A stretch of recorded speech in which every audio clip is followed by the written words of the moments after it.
Bismillahirrahmanirrahim. Assalamualaikum warahmatullahi wabarakatuh. Perkenalkan, saya Anggun Fitratu Zahra selaku moderator pada kelompok ini.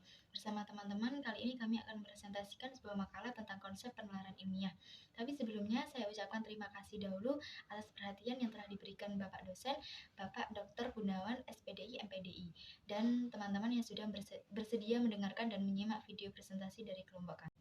Kami dari kelompok 4 yang terdiri dari saya, Anggun Fitratu Zahra, sebagai moderator sekaligus presentator pertama, ada Ilham Arifandi sebagai presentator kedua, dan Muhammad Jihadudin Samayedam sebagai presentator ketiga.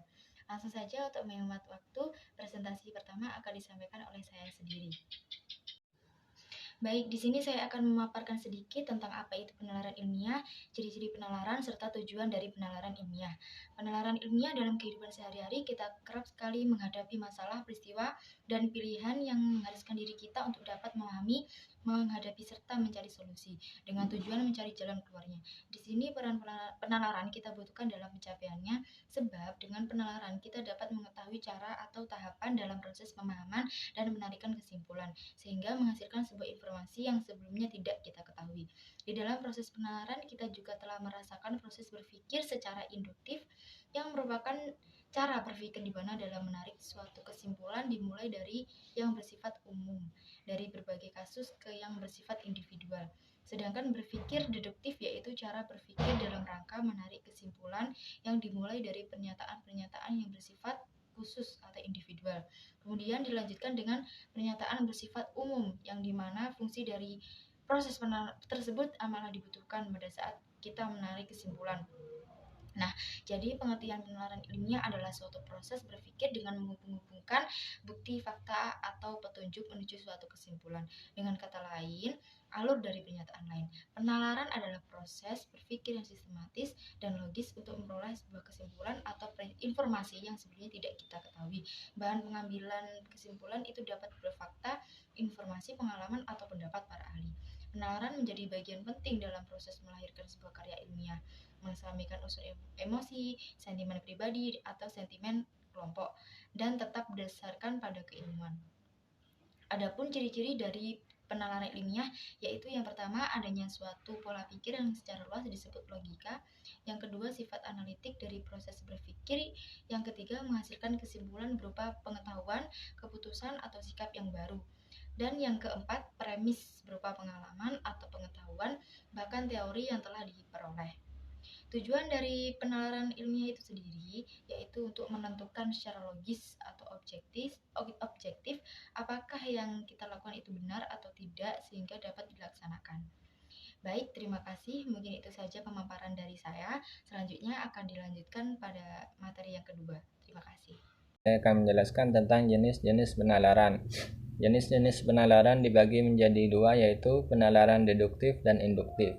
Penalaran deduktif merupakan suatu penalaran yang berpangkal pada suatu peristiwa umum yang kebenarannya sudah pasti dan berakhir pada kesimpulan yang bersifat khusus. Contohnya adalah kelas 10 wajib mengikuti pelajaran olahraga. Budi adalah kelas 10. Jadi kesimpulannya adalah Budi wajib mengikuti pelajaran olahraga. Ada dua jenis penarikan simpulan dalam paragraf deduktif. Yang pertama adalah penarikan simpulan secara langsung, yaitu penarikan simpulan yang ditarik dari satu premis. Premis sendiri adalah posisi tempat menarik kesimpulan. Contoh, semua gagak berwarna hitam. Kesimpulannya adalah tidak seekor pun gagak tidak berwarna hitam. Yang kedua adalah penarikan simpulan secara tidak langsung, yaitu penarikan simpulan yang diambil dari dua premis, dan dari dua premis itu dapat ditarik kesimpulan. Contoh, semua guru adalah orang cerdas. Ali adalah seorang guru, jadi Ali adalah orang cerdas.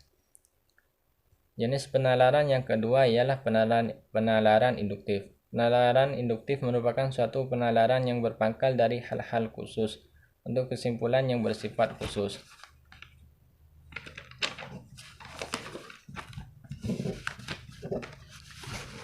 Selain itu, paragraf induktif mempunyai beberapa ciri. Ciri-ciri paragraf induktif yaitu terlebih dahulu menyebutkan hal-hal khusus, menarik kesimpulan berdasarkan hal-hal khusus. Kesimpulan terdapat di akhir paragraf. Kalimat utama terletak di akhir kalimat. Gagasan utama terletak di kalimat utama, dan kalimat penjelas terletak sebelum kalimat utama. Dalam penarikan kesimpulan, paragraf induktif juga mempunyai beberapa jenis, yaitu generalisasi, analogi, perbandingan, klasifikasi, dan sebab akibat.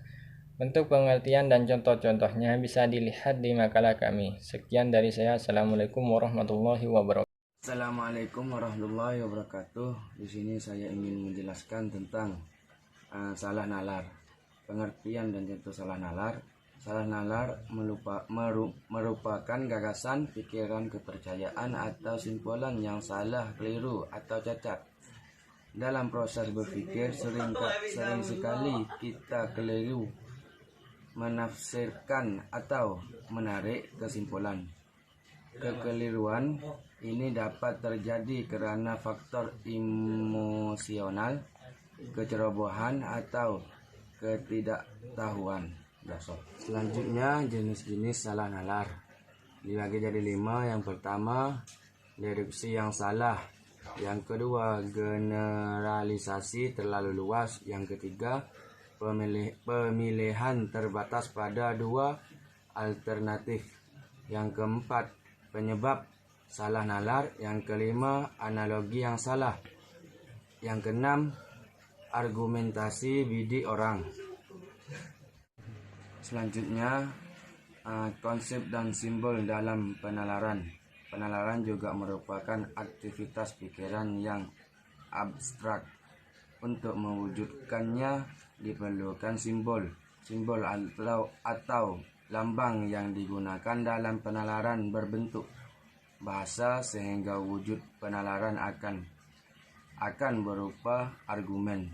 Kesimpulannya adalah pertanyaan atau konsep adalah abstrak dengan simbol berupa kata, sedangkan untuk proposisi simbol yang digunakan adalah kalimat, dan penalaran menggunakan simbol berupa argumen. Selanjutnya, kesimpulan penalaran adalah proses berpikir yang menghasilkan sejumlah konsep dan pengertian dari sebuah bacaan. Penalaran deduktif adalah proses penalaran untuk menarik kesimpulan yang bertolak dari hal-hal umum ke hal-hal yang bersifat khusus. Sedangkan penalaran induktif merupakan penalaran yang berawal dari hal-hal khusus ke hal-hal umum untuk menarik kesimpulan. Sedangkan salah nalar disebabkan oleh kesalahan menilai sesuatu sehingga mengakibatkan terjadinya pergeseran maksud. Terima kasih dari kami. Kurang lebih mohon maaf. Assalamualaikum warahmatullahi wabarakatuh. Baik, terima kasih kepada teman-teman semua atas penyampaian materinya. Saya Anggul Fitriatul Zahra selaku moderator dan teman-teman kami dari kelompok 4 memohon maaf yang sebesar-besarnya jika terdapat kesalahan atau kehilafan atas penyampaian materi presentasi tadi. Sekian presentasi dari kelompok 4. Terima kasih. Wassalamualaikum warahmatullahi wabarakatuh.